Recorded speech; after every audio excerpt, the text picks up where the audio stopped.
To say, legend, icon, thank you for this. This is something so beautiful for me I appreciate you having me. This is great. And what brings us here today is Raising Kanan. Right. Power Book 3. Yeah, the third book, the second installment. Yeah. So fire. It's so cool. The what's the name? Out of the prequels, out of the sequels to the show that's coming, it's the only prequel. It's the only show that it's like Kanan as a child, you get a chance to see how he became the guy that you saw in Power. So crazy. So it's the story of Kanan Stark, right? 15 years old. Yeah. Setting is Jamaica Queens. Yeah. Played by Mekhi Curtis. Yeah, Mekhi Curtis. I wanted to get into that with Mekhi Curtis. What was it? The name that made you choose him for the No. It wasn't absolutely. You didn't have to be named Curtis to get the job. But he came, and he didn't even know he was coming to test.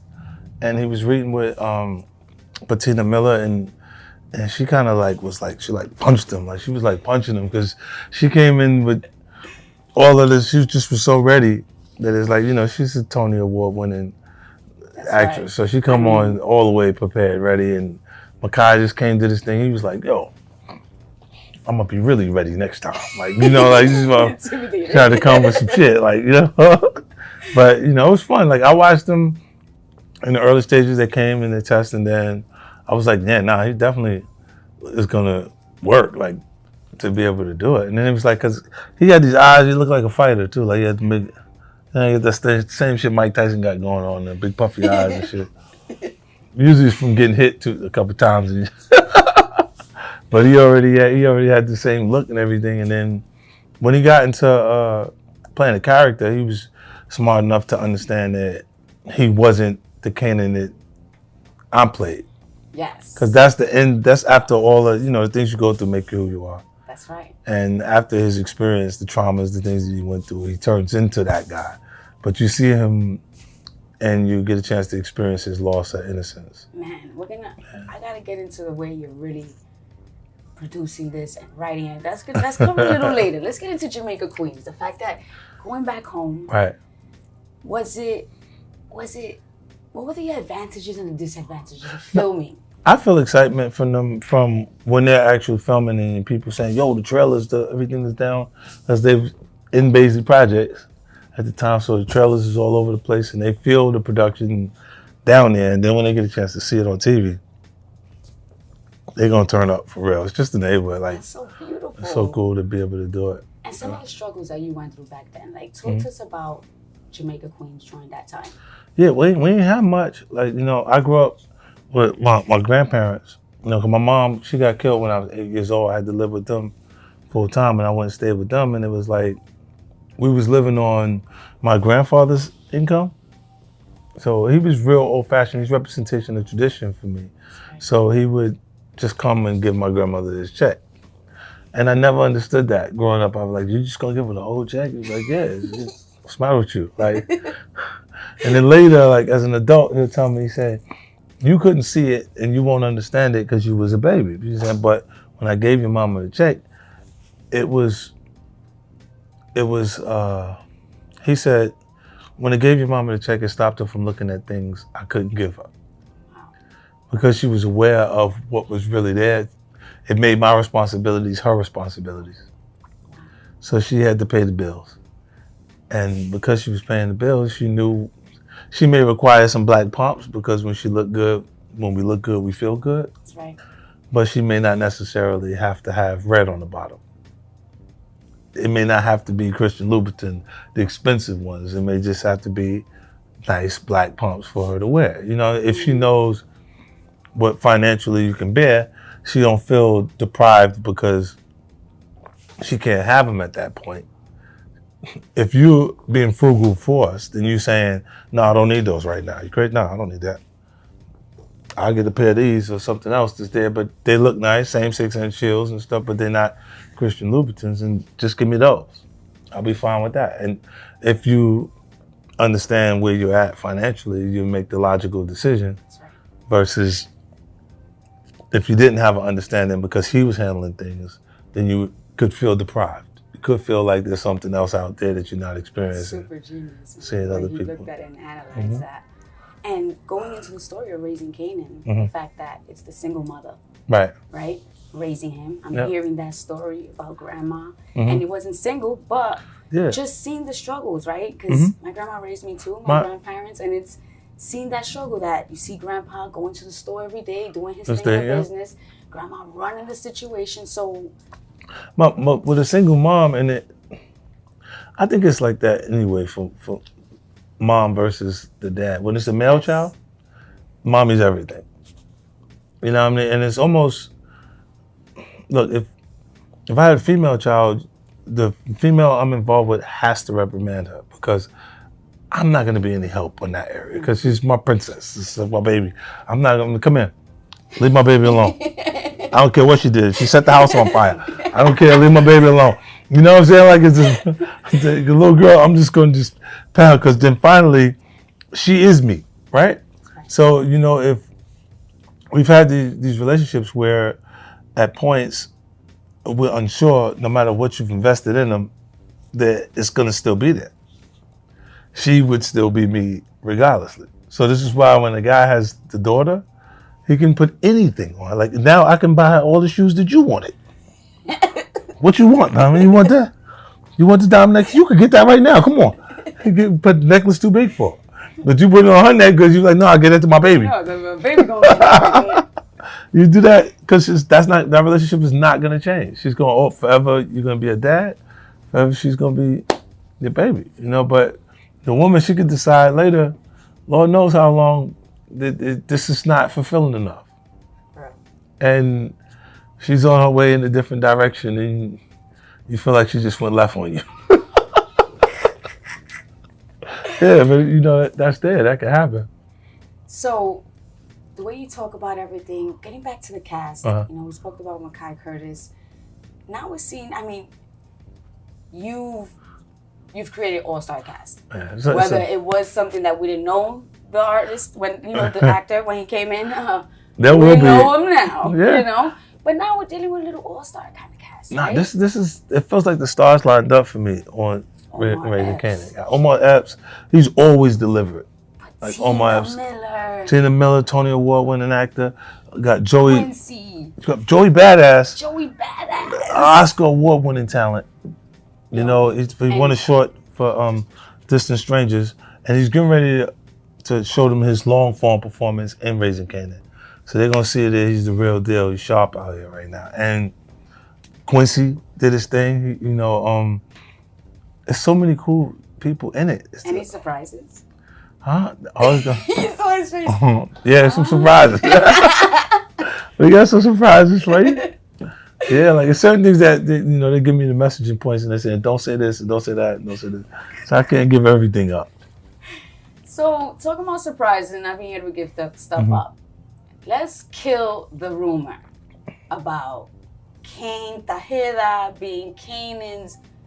That's not. Oh, no, that's not. not. Okay, that's not it. I think that was a mistake. I think the name Cain was too close to Cain. Why you do that to us? Like, it was a mistake. A psyche there. I think that was Courtney Kemp. She messed that up. That was too close. Cain to Kanan, and the role that he's playing is close. When Wood is playing the Cain character, when he's like, yo, when he's confused, when he's not sure if he's playing Kanan or not. That's what you know is it. Yeah, somebody fucked up. Right? You know what I mean? Like his name should have just been something different and it wouldn't have been so confusing. But he's And I think it's too the way everybody thinks. Like everybody's thinking for you, right? Yeah. The way everything has been full circle with these shows, right? At the end, there's a connection everywhere. So they're like, oh, there's a connection here. Yeah. This is gonna connect in it, but it's not. Guys, it's not. Yeah, but as far as the what's the name is continuing. It's a continuation. You know how like you cut the weeds, new weeds grow. That's right. You know, like the neighborhood, and they do a sweep, and there'll be new people on the corner shortly after. You know, because it's the opportunity that just opened up. They go out there and they take the chances. We take risks. That's right. At points, you know. And am I gonna see a young Ghost and Tommy? Young Ghost. Potentially later, yeah, you will see. I miss Ghost. A version, probably not the same guy. It'll be a younger version of him. So you won't quite feel like he's back, you know. But there wasn't any.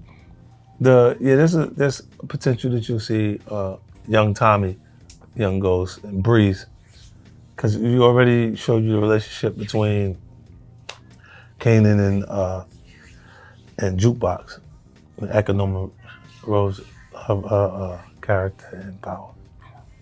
Yeah. So, the song, right? Part of the game. Right. NLE, Chopper, featuring on it. How did that come about? And Riding Lanes. That yes. Joint, well, when you try to find something that mirrors the time period in the 90s, R&B music was more prominent at that point. You know what I'm saying? And for the environment, something like Kenny Burke's Rising to the Top would be the right thing that matches what was going on in the time frame. Because we produced, like, I come from hustlers, like that's what it was about. If there was no financial motivation connected to it, we wasn't involved in that. Like now the things that they're doing is a little different. Like the little homies would tell you, yo, you ain't got no bodies. I'm like, yo, what the fuck is wrong with this nigga? Yo, they on some gang shit for real. I'm like, yo, now you ain't got no bodies. I'm like, you killing niggas? For what? You ain't got new sneakers. You ain't even got new sneakers on. What you kill them for? They doing shit for recreational purposes right now. Like, insane. Wow. But I look at it and go, it's a little different because it was always financial motivation. It was always making it to a better life is the actual goal, you know? So that's how I could get with the hustling energy, and that was a part of the street and what they would call gangster mentality in the early stages. Now it's a little different. It's about actually being in a gang and whatever your role is in that. It's kind of confusing now that you ask me about, yeah.